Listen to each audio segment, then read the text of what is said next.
এক যুবক এসে সাহাবাদের সামনে রাসূল সাল্লাল্লাহু আলাইহি ওয়াসাল্লামকে বললেন, ইয়া রাসূলুল্লাহ ইযান লি বিজিনা, হে আল্লাহর রাসূল আপনি আমাকে জিনার অনুমতি দেন। নাউযুবিল্লাহ। কিসের? জিনার মানে ব্যভিচারের অনুমতি দেন, ব্যভিচার বা জিনার অনুমতি দেন। আশেপাশের সাহাবারা তো রেগে মেগে আগুন। ফাআকবালাল কওমু আলাইহি ফাসাজারু, সবাই তাকে দৌড়ে ধরতে গেল আর ধমকাতে লাগলো, ছি ছি ছি, মা মা, আমরা যেটা বাংলায় বলি ছি ছি, আরবিতে ওনারা কি বলে? মা মা, ছি ছি, কি বলো তুমি? লজ্জা শরমের মাথা খেয়ে তুমি রাসূলুল্লাহর দরবারে এসে বলতেছে, হে আল্লাহর রাসূল আপনি জিনার অনুমতি দেন। যে রাসূল আল্লাহর পক্ষ থেকে বাণী শোনায়, ওয়ালা তাকরাবুজ জিনা, তোমরা ব্যভিচারের নিকটবর্তীও হয়ো না, আর তুমি সেই নবীর কাছে এসে আবদার করতেছো জিনার অনুমতি দেন। তারা যখন তেরে আসলো এই যুবকের দিকে, রাসূল সাল্লাল্লাহু আলাইহি ওয়াসাল্লাম তাদেরকে থামালেন, বললেন যে তোমরা থামো, যুবককে ডেকে আনো আমার কাছে। যুবককে নিয়ে আসা হলো, রাসূল সাল্লাল্লাহু আলাইহি ওয়াসাল্লাম তাকে পরম আদরে কাছে টেনে নিলেন। এবার তাকে জিজ্ঞেস করলেন, তুমি জিনার অনুমতি চাও না? বলে যে ইয়া রাসূলুল্লাহ জি, জিনার অনুমতি চাই। তখন রাসূল সাল্লাল্লাহু আলাইহি ওয়াসাল্লাম বললেন, তুমি আমাকে উত্তর দাও তো, তুমি বলো তো যে আতুহিব্বুহু লিউম্মিক, তুমি কি পছন্দ করবে যে কোনো পরপুরুষ তোমার মায়ের সাথে এই জিনাটা করুক? তোমার এটা ভালো লাগবে? সে বলে, লা ইয়া রাসূলুল্লাহ, না, কখনো না, আমার মায়ের সাথে কেউ এই পাপাচারে লিপ্ত হবে এটা কোনো মানুষ মেনে নেবে না, আমি কেন, কেউ মেনে নেবে না। তারপর রাসূল সাল্লাল্লাহু আলাইহি ওয়াসাল্লাম তাকে বললেন, আতুহিব্বুহু লিবনাতিক, তুমি তোমার কলিজার টুকরা সন্তান, কন্যা সন্তানের সাথে, তোমার কন্যার সাথে কেউ এই পাপ কাজটা করুক, এটা তুমি মেনে নিবে, এটা তুমি পছন্দ করো? সে বলল, লা ইয়া রাসূলুল্লাহ, হে আল্লাহর রাসূল কোশ্চিন কালাম না, কখনো মানবো না, আমার মেয়ের সাথে কেউ এই কাজ করবেন কখনো। রাসূল সাল্লাল্লাহু আলাইহি ওয়াসাল্লাম আবার তাকে প্রশ্নবাণে জর্জরিত করতে লাগলেন, আবার বললেন, আতুহিব্বুহু লিউখতিক, তুমি কি তোমার প্রিয় বোনের সাথে কেউ এটা করুক, এই পাপাচারে লিপ্ত হোক, জিনা করুক, পছন্দ করবে? তোমার বোনকে কেউ এরকম করবে, অপমান করবে, এটা চাইবে তুমি? বলে, কখনো না, লা ইয়া রাসূলুল্লাহ, কখনো, কেউই তো পছন্দ করবে না এটা। তখন রাসূল সাল্লাল্লাহু আলাইহি ওয়াসাল্লাম বললেন, তুমি যার সাথে জিনার অনুমতি চাইছো সে তো কারো না কারো মা, কারো না কারো মেয়ে, কারো না কারো বোন, তুমি এভাবে কেন ভাবতে পারো না? সুবহানাল্লাহ। এই কথা বলার পরে তো সে একেবারে ইমোশনালি এমন ড্যামেজ হয়েছে, লজ্জায় কাচুমাচু হয়ে মাথা নিচু করে দাঁড়াইছে।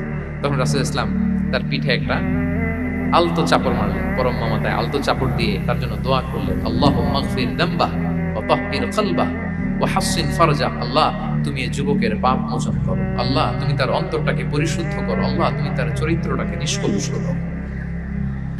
এই হাদিসের রাবি উনি বলতেছেন, ফালাম ইয়াকুন বা'দা যালিকাল ফাতা ইয়ালতাফিতু ইলা শাই, ওই দিনের পর থেকে এই যুবক কখনো কোনো পরনারীর দিকে রাস্তায় তাকায় নাই। এই ইমোশনালি যখন তাকে দুর্বল করা হলো, তাকে যখন এইভাবে রাসূল সাল্লাল্লাহু আলাইহি ওয়াসাল্লাম প্রেজেন্টেশন করলেন, হাদিসের বর্ণনাকারী বলেন, এরপরে আমরা কোনোদিন তাকে পরনারীর দিকে তাকাতে দেখি নাই। তার হৃদয়টাকে আল্লাহ তাআলা পরিশুদ্ধ করে দিলেন। রাসূল সাল্লাল্লাহু আলাইহি ওয়াসাল্লাম ইউযাক্কিহিম, কিভাবে মানুষকে পরিশুদ্ধ করতে দেখেন, কিভাবে তার আবেগ অনুভূতিকে নাড়িয়ে তার চিন্তার জগতে আলোড়ন সৃষ্টি করে তাকে এমন ভাবে কাবু করলেন যে রাসূল সাল্লাল্লাহু আলাইহি ওয়াসাল্লাম যেই দিকে তাকে গাইড করতেছে এখন সে সেদিকেই যেতে বাধ্য। সো এইটা আমাদেরকে করতে হবে, ইমোশনাল ইন্টেলিজেন্স কাজে লাগিয়ে মানুষের আবেগ অনুভূতিতে নাড়া দিয়ে যদি আপনি তাকে কোনো কথা, কোনো বার্তা, কোনো নাসিহাত করেন, তখন সেটা সে শুনে, এমন শুনে এমন ভাবে সে হেদায়েতের পথে আসে যেটা আমরা কল্পনাও করতে পারি না। তাহলে এটা যেন আমরা করি, এটা খুবই প্রোডাক্টিভ, এটা খুবই ইফেক্টিভ, এটা খুবই ফ্রুটফুল, কাজে দেয় মানুষকে ইমোশনালি তাকে দেওয়া। এই পয়েন্টটা বুঝতে পেরেছেন তো সবাই না? 6 নাম্বার মেথোডোলজি হচ্ছে দাওয়া should be full of love. দাওয়া বললে এটার সাথে লাভ থাকতে হবে, লাভ, ভালোবাসা। যদি আপনি দাওয়া বলেন এখানে লাভ থাকতে হবে, ইট কামস উইথ লাভ, ভালোবাসা দিয়ে আপনি মানুষের হৃদয় জয় করতে হবে। আমরা দায়ীরা অনেক সময় বেশি জাজমেন্টাল হয়ে যাই। আরব শায়েখরা বলে যে নাহনু দুআত লাসনা কুদাত, আমরা দায়ী, আমরা জাজ নই, উই আর নট জাজেস। আমাদের অনেক দায়ীরা আমরা ভুল করে ফেলি, আমরা বলি যে ও খারাপ, ও এটা, ও জাহান্নামী, ও খারিজ, এরকম আমরা সবাইকে নাকচ করি। মনে হয় যেন সবাইরে জাহান্নামে পাঠাই, আমি একা জান্নাতে যেতে পারলেই সফল। আচ্ছা বলেন তো, সব গেল জাহান্নামে, আপনি একা শুধু জান্নাতে, ভালো লাগবে আপনার? এই যে আজকে আমরা এখানে সবাই ছাত্র, শিক্ষক, ডিস্টিংগুইশ গেস্টরা, উপরে আমাদের বোনরা, কত ভালো লাগতেছে না? ধরেন যে 2500 সিটিং ক্যাপাসিটির এই চীন মৈত্রী সম্মেলন কেন্দ্রে কেউ নাই, শুধু আপনি একা। এই বিশাল হল রুমে কেউ নাই, আপনি একা, ভালো লাগবে? তো সবাইকে জাহান্নামে পাঠিয়ে শুধু আমি জান্নাতে গেলে এটা আমার ভালো লাগবে না ওই জান্নাতে। আমরা কিভাবে আমাদের জান্নাতের দলকে ভারী করতে পারি, এই চেষ্টাটা আমাদের বেশি বেশি করতে হবে, কি বলেন? তাহলে দাওয়া should be full of love, কারণ ভালোবাসা দিয়ে যা জয় করা যায় কঠোরতা দিয়ে তা করা যায় না। ভালোবাসা দিয়ে আপনি যেটা করতে পারবেন কঠোরতা দিয়ে কখনো সেটা করতে পারবেন। আসুন আমরা হাদিস থেকে শুনি, সিরাত থেকে শুনি। আল্লাহর হাবিব সাল্লাল্লাহু আলাইহি ওয়াসাল্লাম মসজিদে নববীতে বসে আছেন সাহাবাদেরকে নিয়ে। হঠাৎ এক বেদুইনের আগমন। বেদুইন মানে যার মধ্যে নগর জীবনের কোনো নিয়ম কানুন সে দেখেনি, জানে না, বোঝে না। সিভিলাইজেশন বলতে যেটা বুঝি, ভদ্রতা, কার্টিসি, ম্যানার, এটা সে শিখেনি। এরকম এক বেদুইন অনেক দূর পল্লী থেকে মদিনার মসজিদে নববীতে এসেছে, কিন্তু সে ইসলাম ধর্ম গ্রহণ করেছে, মুসলিম। তো মসজিদে ঢুকে সে 2 রাকাত নামাজ পড়তেছে। এসে যে রাসূলকে সালাম দিবে কথা, ওই কার্টিসিটাও নাই। রাসূল সাল্লাল্লাহু আলাইহি ওয়াসাল্লাম বসা ওইদিকে সাহাবাদের নিয়ে, সে তার মতো এসে এক জায়গায় মসজিদের সাথে তার উট বেঁধে সে 2 রাকাত নামাজ পড়ে দোয়া করতেছে আল্লাহর কাছে। কি দোয়া জানেন? দোয়ার মধ্যেও কাটিসি নেই। দোয়াতে বলে, ইয়া আল্লাহ আল্লাহুম্মা আরহামনি ওয়ারহাম মুহাম্মাদা ওয়ালা তারহাম মা'ানা আহাদা। মানে আল্লাহ তুমি শুধু আমারে রহম করো আর মুহাম্মদ সাল্লাল্লাহু আলাইহি ওয়াসাল্লামের রহম করো, আমাদের সাথে আর কাউরে রহম করো না তুমি। বেদুইন তার মধ্যে আদাবুদ দোয়া, দোয়ার যে একটা এটিকেটস আছে এটা তো তার জানা নাই। দোয়ায় অন্যদের জন্য দোয়া করলে যে নিজের লাভ এটা সে জানতো না। আমি যদি বলি যে আল্লাহ এই ভাইদেরকে তুমি কবুল করো, তখন ফেরেশতারা বলে আল্লাহ যিনি দোয়া করতেছে আগে তাকে তুমি কবুল করো। কেউ অসুস্থ, আমি যদি বলি আল্লাহ আমার এই ভাইকে তুমি সুস্থ করো, আল্লাহ ফেরেশতারা বলে আল্লাহ যিনি দোয়া করলেন আগে তার রোগ বালাই থাকলে আগে তাকে সুস্থ করো। এই যে দোয়ার এটিকেটস, আদাব ও দোয়া, এটা সে জানতো না। সে দোয়া করতেছে আল্লাহুম্মা আরহামনি ওয়ারহাম মুহাম্মাদা ওয়ালা তারহাম মা'ানা আহাদা, শুধু আমারে রহম করো, মুহাম্মদ সাল্লাল্লাহু আলাইহি ওয়াসাল্লাম রহম আর কাউরে না। তো রাসূল সাল্লাল্লাহু আলাইহি ওয়াসাল্লাম দূর থেকে দেখতেছেন এই দোয়া আর বলতেছেন যে হায় রে, একটা প্রশস্ত জিনিসকে সে সংকীর্ণ বানায় ফেললো। না, আল্লাহর কাছে কি রহমের কোনো কমতি বা ঘাটতি আছে? নাই। সে তো দোয়াতে সবাইকে ইনক্লুড করতে পারতো। তো রাহমাতাল লিল আলামিন আল্লাহর হাবিব সাল্লাল্লাহু আলাইহি ওয়াসাল্লাম তিনি বুঝতে পেরেছেন যে এই লোকটা আসলে বেদুইন, তার মধ্যে ওই কার্টিসি নাই। তো তিনি ফলো করতে লাগলেন যে দেখি লোকটা কি করে। তো লোকটা দোয়া টোয়া করেই এবার যে মসজিদের এক কর্নারে বসে ওখানেই পেশাব করা শুরু করলো। মানে কোনো কার্টিসি, নিয়ম, ভদ্রতা তার জানা নাই।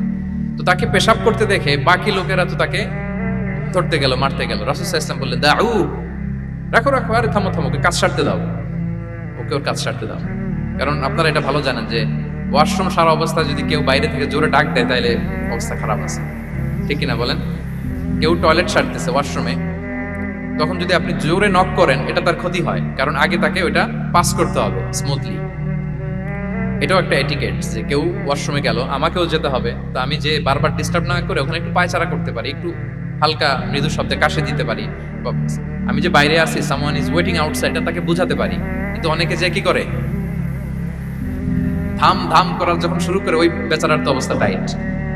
এটা যেন আমরা না করি, এই শিক্ষাটা কিন্তু এই হাদিস থেকে পাই। রাসূল সাল্লাল্লাহু আলাইহি ওয়াসাল্লাম বললেন দাউ দাউ, রাখো রাখো, আরে ছাড়ো ছাড়ো, ও তো এখন করতেছে, ইউরিন পাস করতেছে, রাখো, ওটাও সারুক, আগে সারুক, আমরা পরে ডিল করি। তো সবাইকে তিনি থামালেন, ও সারলো।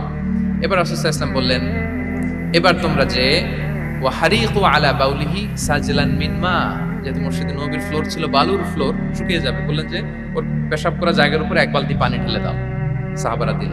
আর এই বেদুইন লোককে রাসূল সাল্লাল্লাহু আলাইহি ওয়াসাল্লাম কাছে টেনে নিলেন, যে তাকে খুব ভালোবাসা দিয়ে বললেন কি অবস্থা তোমার, কোত্থেকে আসছো, সব খোঁজ খবর নিয়ে বললেন যে তুমি যে এইখানে নামাজ পড়লা, এরপরে আবার এই কাজটা সারলা, তুমি কি জানো এইখানে আল্লাহর জিকির করা হয়, এটা আমাদের ইবাদতগাহ, এখানে আমরা রবের জিকির করি, তার কাছে ফরিয়াদ করি, সবাই মিলে এই কমিউনিটির সবাই এখানে আসে, এই কমিউনিটির, মদিনার কমিউনিটির সবাই মিলে, নারী পুরুষ নির্বিশেষে আমরা এসে এখানে আল্লাহর কাছে ফরিয়াদ করি, দোয়া করি, ইবাদত করি, কোরআন তেলাওয়াত করি, এটা আমাদের ইবাদতগাহ।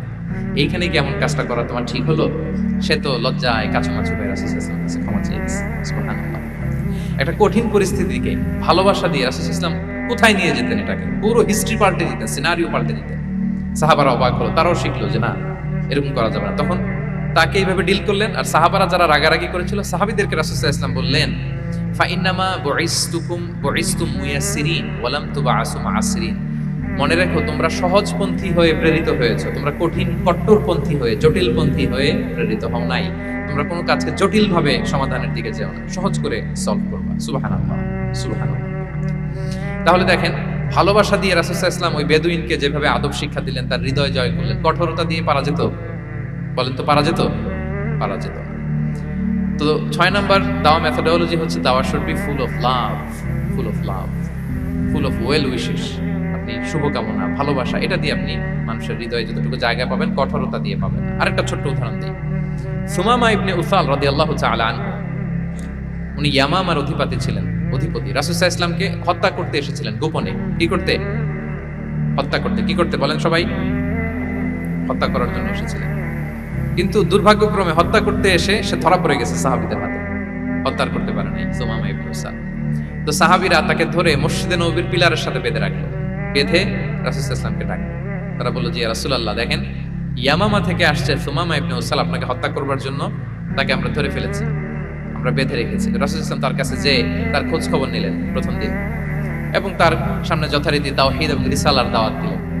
ফিরে আসলেন, ফিরে এসে সাহাবাদেরকে বললেন তোমাদের ঘরে ভালো রুটি আছে কার কাছে, রুটির কালেকশন, আটা পিষে রুটি বানাতে পারবে। একজন বলল আমি, বললো যে এটা সুমামাকে দিয়ে আসো, তো দিয়ে আসলো। আরেকজন বললো ভালো তাজা খেজুর আছে কার কাছে, এক সাহাবী বললেন আমার কাছে। রাসূল সাল্লাল্লাহু আলাইহি ওয়াসাল্লাম বললেন যাও এটা সুমামাকে দিয়ে আসো, দিয়ে আসলেন।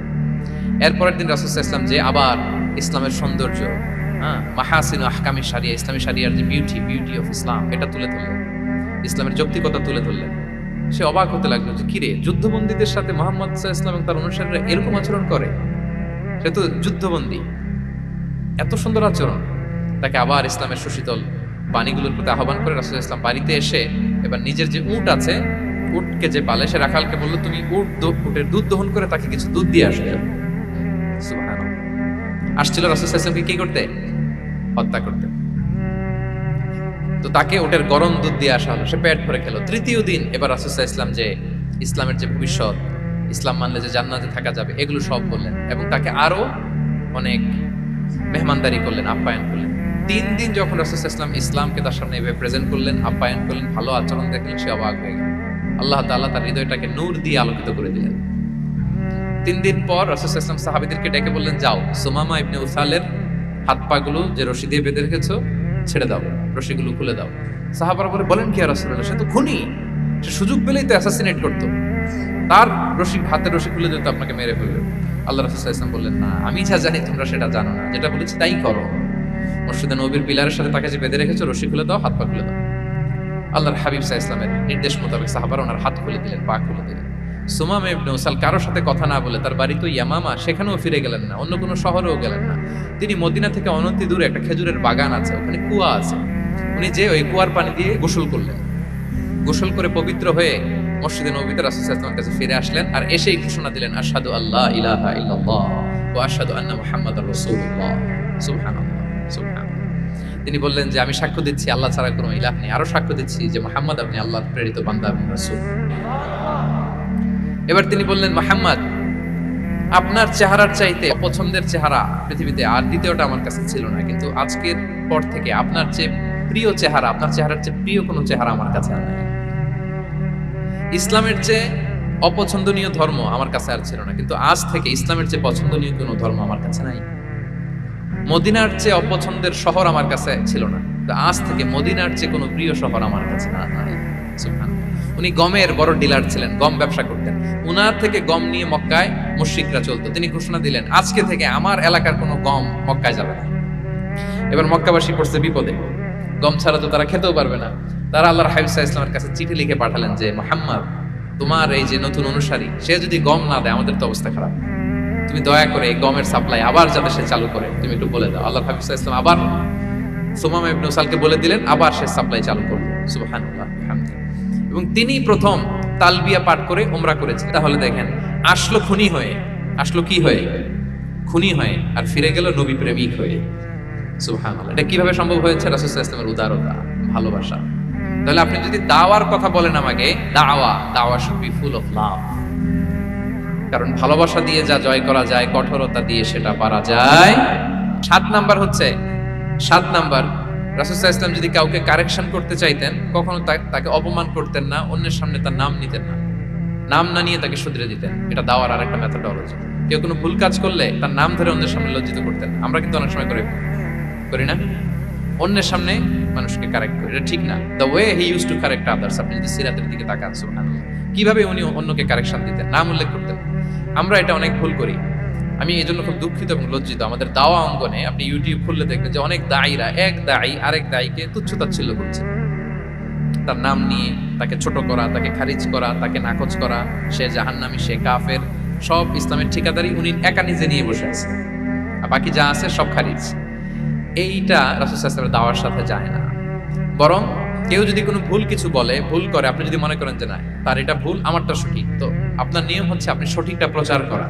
তাহলে কেউ যদি ভুল করে থাকে তারও টনেক নড়বে, বাকিরাও সঠিকটা জেনে যাবে। এটা হচ্ছে রাসূল সাল্লাল্লাহু আলাইহি ওয়াসাল্লামের দাওয়াত। তিনি কখনো কারো নাম ধরে অন্যের সামনে, মানুষের সামনে তাকে লজ্জা দিতেন না, তাকে কারেক্ট করতে যেতেন না। এটা ছিল রাসূল সাল্লাল্লাহু আলাইহি ওয়াসাল্লামের বৈশিষ্ট্য। আসুন আমরা সিরাত থেকে দেখি, হাদিস থেকে দেখি। আল্লাহর হাবিব সাল্লাল্লাহু আলাইহি ওয়াসাল্লাম উনি রাতে দিনে কি কি আমল করতেন, গোপন আমল, এগুলো জানার জন্য তিনজন সাহাবী রাসূল সাল্লাল্লাহু আলাইহি ওয়াসাল্লামের স্ত্রীদের কাছে গেলেন। যে জিজ্ঞেস করলেন যে আপনারা আমাদেরকে বলুন যে রাসূল সাল্লাল্লাহু আলাইহি ওয়াসাল্লাম রাতে কি আমল করে, দুপুরে কি আমল করে, বিকেলে কি আমল করে। তো আমাদের আম্মা জানেরা রাসূল সাল্লাল্লাহু আলাইহি ওয়াসাল্লামের প্রিয়তমা স্ত্রীরা বললেন যে উনি রাতে এরকম তাহাজ্জুদ, দুপুরবেলা এরকম তেলাওয়াত, এই সময় নফল নামাজ, এই সময় এটা এটা এটা করে। আল্লাহর হাবিব সাল্লাল্লাহু আলাইহি ওয়াসাল্লামের পুরো আমলের ফিরিস্তি যখন শোনানো হলো, কাআন্নাহুম তাকাল্লুহা, তাদের কাছে এটা কম মনে হলো পরিমাণে। তারা ভাবছিল হয়তো আরো বেশি করে। তখন তাদের একজন বলল, আরে আইনা নাহনু মিন রাসূলিল্লাহ, কই রাসূল সাল্লাল্লাহু আলাইহি ওয়াসাল্লাম, কই আমরা। রাসূল সাল্লাল্লাহু আলাইহি ওয়াসাল্লামের ব্যাপারে আল্লাহ বলেছেন, কদ গুফিরা লাহু মা তাকাদ্দামা মিন যামবিহি ওয়া মা তাআখার। রাসূল সাল্লাল্লাহু আলাইহি ওয়াসাল্লামের আগের পরে সব গুনাহ মাফ। আদতে তো ওনার কোনো গুনাহই নাই, তারপরেও একটা স্পেশাল স্ট্যাটাস হচ্ছে আপনার আগের পরের সব গুনাহ মাফ। তো তারা বলল, যেই মহান ব্যক্তির, যেই নবীর আগের পরের সব গুনাহ মাফ বলে ঘোষণা দেওয়া হয়েছে, তার সাথে তো আমাদের তুলনা করলে হবে না, আমাদের তো বেশি আমল করতে হবে। রাসূল সাল্লাল্লাহু আলাইহি ওয়াসাল্লাম হয়তো এই জন্য এই স্ট্যান্ডার্ড মেইনটেইন করেন না, এরকম করলে তো আমরা মাফ পাবো না আল্লাহর কাছে। ভালো চিন্তা থেকেই তারা ভাবছেন যে না, আমাদের আমল আসলে কম হয়ে যাচ্ছে, বাড়াইতে হবে। রাসূল সাল্লাল্লাহু আলাইহি ওয়াসাল্লামের কথা ভিন্ন, আমাদের বাড়াইতে হবে। তো কি করতে হবে? একজন বলল, আজকে থেকে আমি সারা রাত নফল নামাজ পড়বো, সারা রাত ঘুমাবো না। নিয়ত করে ফেলছে, আমি সারা রাত নফল নামাজ, এশার পর থেকে যে নফল শুরু হবে ফজর পর্যন্ত, ঘুমটুম নাই। আচ্ছা গেল। আরেকজন বললো, আমি সারা বছর রোজা রাখবো, কালকে থেকে যে রোজা ধরবো আর ভাঙবো না, সারা বছর। আরেকজন বললো, আমার কয়েকজন স্ত্রী আছে, আমি আর স্ত্রীদের কাছে যাব না, আমি এখন থেকে সন্ন্যাসী, বৈরাগী জীবন যাপন করব, আমি আর কোনো নারীর কাছে যাচ্ছি না। এই ঘোষণা যখন তারা দিয়ে ফেলছে, এটা রাসূল সাল্লাল্লাহু আলাইহি ওয়াসাল্লামের কান পর্যন্ত যেয়ে পৌঁছলো। আল্লাহর হাবিব সাল্লাল্লাহু আলাইহি ওয়াসাল্লাম এটা শুনে ফেললেন। শুনে রাসূল সাল্লাল্লাহু আলাইহি ওয়াসাল্লাম এটা অপছন্দ করলেন, কারণ এটা তো রাইট ট্র্যাক না, ওনারা ভুল করতেছে। তো একটা ভরা মজলিসে রাসূল সাল্লাল্লাহু আলাইহি ওয়াসাল্লাম বললেন, আনতুমুল্লাযীনা কুলতুম কাযা ওয়া কাযা, শুনলাম তোমাদের মধ্যে কে কে নাকি এমন এমন বলছো। সুবহানাল্লাহ। তিনি বলতে পারে, এই আব্দুল্লাহ দাঁড়াও, এই আব্দুর রহমান স্ট্যান্ড আপ, এই দাঁড়াও, তুমি নাকি এটা বলছো। তুমি এটা বললে তো ওনারা লজ্জা পেতেন না, সবার সামনে লজ্জা পেতেন। উনি এটা না করে কাজ হাসিল হয়ে যাচ্ছে, বললেন আনতুমুল্লাযীনা কুলতুম কাযা ওয়া কাযা। অনেক বর্ণনা এরকম পাওয়া যায়, মা বালু আকওয়ামিন ইয়াফআলুনা কাযা ওয়া কাযা, মা বালু আকওয়ামিন ইয়াকুলুনা কাযা ওয়া কাযা। তাদের কি হলো, তারা এমন এমন বলে, তাদের হলোটা কি, তারা এমন এমন বলে। এইভাবে তিনি শুধরে দিতেন। তো বললেন, তোমাদের মধ্যে কেউ কেউ নাকি এটা বলে, এটা বলে। ওই তিনজনের তো টনক নড়ে গেছে, আর বাকিরা শুনতেছে। তখন রাসূল সাল্লাল্লাহু আলাইহি ওয়াসাল্লাম বললেন, না, এটা ঠিক নয়। আমি তোমাদের মধ্যে থেকে সবচেয়ে বেশি মুত্তাকি, সবচেয়ে বেশি বুজুর্গ। ওয়াল্লাহি ইন্নী লা আখশাকুম লিল্লাহি ওয়া আতকাকুম লাহু, আমি তোমাদের মধ্যে থেকে আল্লাহকে সবচেয়ে বেশি ভয় পাই। বলেন তো, রাসূল সাল্লাল্লাহু আলাইহি ওয়াসাল্লামের চেয়ে বেশি আল্লাহকে ভয় পাওয়া কারো পক্ষে সম্ভব? আল্লাহর হাবিব সাল্লাল্লাহু আলাইহি ওয়াসাল্লামের চেয়ে বেশি মুত্তাকি হওয়া কারো পক্ষে সম্ভব?